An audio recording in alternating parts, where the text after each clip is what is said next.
बिस्मिल्लाहिर्रहमानिर्रहीम। शुरू करती हूँ अल्लाह के बरकत नाम से जो बहुत ही मेहरबान नहायत रहम फरमाने वाला है।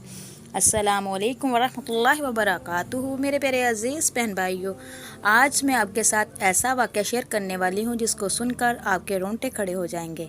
करबला में शेर ने इमाम हुसैन के साथ क्या किया। प्यारे बहन भाइयों, एक दिन का वाक़या है कि इमाम हज़रत अली मस्जिद में खुतबा दे रहे थे। लोग बड़ी खामोशी के साथ खुतबा सुन रहे थे। कुछ लोग दौड़ते हुए अचानक अंदर मस्जिद में आए।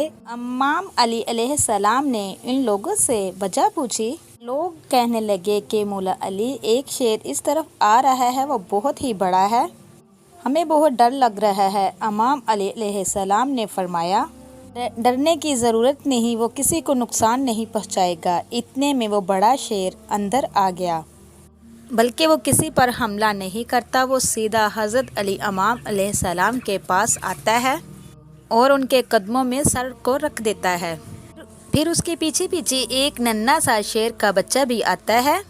वो दरअसल एक शेरनी थी। वो शेरनी मौला अली से कहती है कि मौला अली, ये दरअसल मेरा बच्चा है, इसका बाप अब इस दुनिया में नहीं रहा। मैं चाहती हूँ कि ये महफूज रहे, पल बढ़ जाए, मैं इसको आपके हवाले करने आई हूँ। हज़रत अली रज़ी अल्लाह अन्हु ने फरमाया, जाओ, मैं वादा करता हूँ आपका बच्चा कभी यतीमी को महसूस नहीं करेगा। शेरनी ने पूछा, इस बच्चे को कौन संभालेगा? हज़रत अली रज़ी अल्लाह अन्हु ने फरमाया कि मेरा बेटा हुसैन इसको संभालेगा। फिर हज़रत हुसैन को बुलाया गया। उसने शेरनी के बच्चे को उठाया और प्यार किया, गोद में बिठा लिया और फिर फरमाया, आज से इस शेर का नाम अबू हारिस है, ये मेरे साथ रहेगा। शेरनी इत्मीनान के साथ वापस चली गई। वो बच्चा फिर हज़रत हुसैन के साथ पलने लगा। वक्त गुजरता गया, वो शेर का बच्चा अब जवान हो गया। जहाँ जहाँ इमाम हुसैन जाते, ये शेर का बच्चा भी वहाँ वहाँ उनके साथ जाता। अब वो शेर एक जानवर नहीं रह गया था, बल्कि वो आपका वफादार दोस्त बन चुका था। लोग उसे अबू अल हारिस के नाम से जानते थे। वो जंगल से आया था, लेकिन उसका दिल इंसानों से भी ज़्यादा नरम और समझदार था। उससे हज़रत हुसैन के साथ गहरी मोहब्बत थी। दिन हो या रात, आंधी हो या तूफ़ान, वो हमेशा हज़रत हुसैन के साथ रहता था। अब उसकी आवाज़ में कड़क पैदा होने लगी। कदमों में चलते वक्त आवाज़ आने लगी। लोग डरने लगे। एक दिन अरब के कुछ लोग हज़रत अली अलैहिस्सलाम के पास आए और कहने लगे कि जो शेर हज़रत हुसैन के पास है, हम उसको लेने आए हैं। हमें डर है कहीं ये किसी को नुकसान ना पहुंचा दे।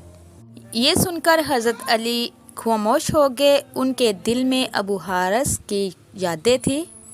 हज़रत अली घर तशरीफ़ लाए। एक कोने में हज़रत हुसैन खामोशी के साथ बैठे हुए थे।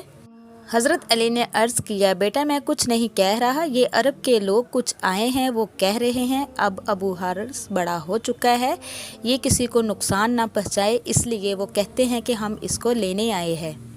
बेटा, ये मेरा अब मशवरा है कि अब आप उसको आज़ाद कर दो, वो बड़ा हो चुका है। ये सुनकर हज़रत हुसैन ने सर झुका लिया। उनकी आंखों में नमी आ गई।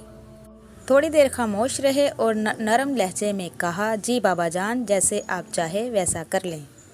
कहने लगे, बाबा जान, बस आज का दिन निकल जाने दीजिए, कल को ये आपको नज़र नहीं आएगा। हज़रत अली रज़ी अल्लाह अन्हु ने पूछा, बेटा जान, आज के दिन क्या ख़ास बात है? तो हज़रत हुसैन रज़ी अल्लाह अन्हु ने कहा कि बाबा जान, ये शाम का वक्त हो चुका है, ये वक्त घर से किसी को निकालने का नहीं है। इसी तरह हज़रत अली रज़ी अल्लाह अन्हु अलैहिस्सलाम ने अपने बेटे को सीने से लगा लिया। फिर रात गुजर गई। जब तहज्जुद का टाइम हुआ तो हज़रत हुसैन उठे और नमाज तहज्जुद अदा करने लगे और नमाज से फारिग होकर फिर अबू अल हारिस के पास खाना लेकर गए और उसको सारी बात बयान की। और शेर ने सर झुका दिया, कहा कि जैसा आप कहेंगे मैं उसी तरह करूँगा। शेर ने कहा कि 10 मुहर्रम को हमारी मुलाकात होगी। शेर अपनी आंखों में आंसू लिए हुए उसने अलविदा बोल दिया और जंगल की तरफ रवाना हो गया। हज़रत हुसैन ने कहा कि तुम ईरान के शहर चले जाओ, वहाँ नैनवा के करीब एक जंगल है, उनका बादशाह मर चुका है, अब तुम जाके उन जंगल के बादशाह बन जाओ। ابو حارث نے سر جھکایا اور آنکھوں میں آنسو لیے ہوئے نینوا کی طرف روانہ ہو گیا۔ پھر وہی عاشور کی شام تھی۔ میدان کربلا میں خاموشی کا عالم تھا، مگر اس خاموشی کے پیچھے ایک بہت بڑا طوفان چھپا ہوا تھا۔ جب حضرت حسن علیہ السلام شہید ہوئے، اس کے بعد ابن صدق کا حکم تھا کہ لاش حسین کے لاش پر گھوڑے دوڑائے جائیں اور پاک جسم کو پامال کیا جائے۔ یہ خبر جب خیمہ گاہ پہنچی تو قیامت کا سماں تھا۔ اسی وقت بی بی فائزہ حضرت زینب کے پاس آئی اور سارا قصہ بیان کیا اور عرض کیا کہ میں ابو حارث کو آواز دوں، اس کو سارا قصہ بیان کروں، حال سناؤں، جس کو حضرت حسین نے بڑے پیار سے نازوں سے پالا تھا۔ تو زینب بی بی نے اپنا سر ہلا دیا۔ حضرت زینب نے ہاں میں جواب دے دیا، سر کو ہلا دیا۔ بی بی فائزہ جو کہ عمر رسیدہ تھی، تیزی سے چل پڑی اور ان کی زبان پر صرف ایک ہی نام تھا، ابو الحارث۔ بی بی فائزہ نے بلند آواز سے کہا کہ اے ابو حارث، جس کا تو نے اپنے مالک حسین سے وعدہ کیا تھا، آج وہ دن آ گیا ہے۔ جب بی بی فائزہ نے یہ آواز دی، تیزی سے ہوائیں چلنے لگی، درخت جھومنے لگے اور زمین کانپنے لگی، اور پھر جھاڑیوں میں حرکت ہوئی۔ وہ شیر گرجتا ہوا، دوڑتا ہوا، بجلی سے بھی زیادہ تیز بی بی فائزہ کے سامنے آ گیا، اور پھر بی بی روتے ہوئے چلاتے ہوئے کہنے لگی، ابو حارث، کیا تجھے پتہ ہے کہ ان ظالم لوگوں کا کیا ارادہ ہے؟ تیرے مالک کا پاک جسم کو، پوتر جسم کو یہ روندنا چاہتے ہیں۔ ان کے جسم پر گھوڑے دھرانے کا ارادہ رکھنے لگے ہیں۔ کہتے ہیں کہ ان کے جسم پہ گھوڑے چھوڑے جائے تاکہ لاش مست ہو جائے اور پہچانی نہ جائے۔ یہ سننے کی دیر تھی کہ ابو حارث شیر کی آنکھیں سرخ ہو گئی اور اس نے فوراً آسمان کی طرف دیکھا اور اپنے پاؤں زمین پر مارے۔ جب آسمان کی طرف دیکھا تو زوردار آواز نکالی، جس سے یزید کا لشکر لرزا گیا۔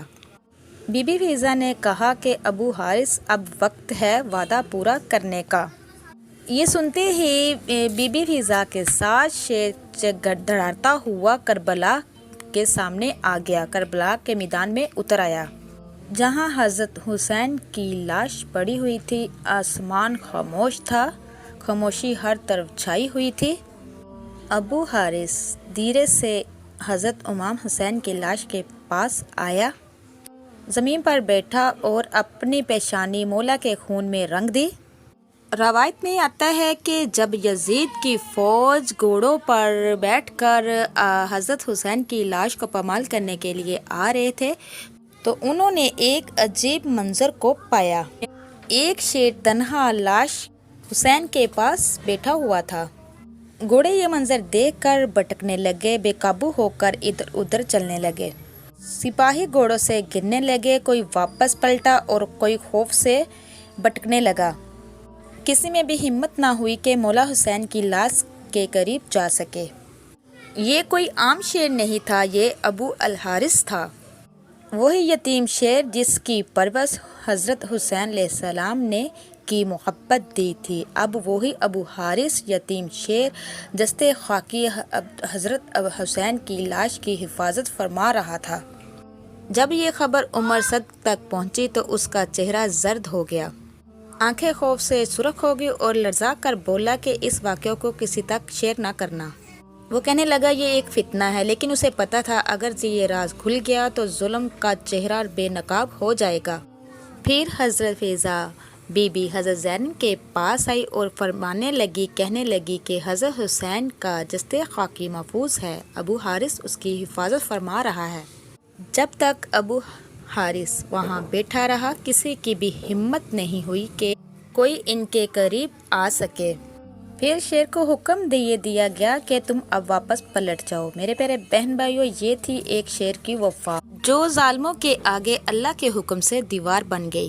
میرے پیارے بہن بھائیوں، آپ کو یہ بیان کرتی چلوں کہ یہ واقعہ قرآن یا حدیث میں واقعہ نہیں ہے، یہ عوامی روایت ہے جو حضرت حسین کی محبت اور عقیدت میں سنائی جاتی ہے۔ اگر آپ اس طرح کے مزید ویڈیو دیکھنا چاہتے ہیں تو جو میرے چینل پہ نئے ہیں میرے چینل کو جلدی سے سبسکرائب کیجئے، لائک کیجئے، شیئر کیجئے، جلدی سے بیل آئیکن کو بھی آن کر دیجئے، وہ اس لیے کہ میری ہر نئے آنے والی ویڈیو آپ تک میسر ہو سکے۔ انشاءاللہ نیکسٹ ٹائم ایک اور ویڈیو کے ساتھ آپ لوگوں کی خدمت میں حاضر ہوں گی۔ اللہ پاک سے دعا ہے کہ اللہ پاک آپ کو، مجھے اور سب کو اپنے حفظ و ایمان میں رکھے۔ اب تک کے لیے اتنا ہی۔ اللہ نگہبان۔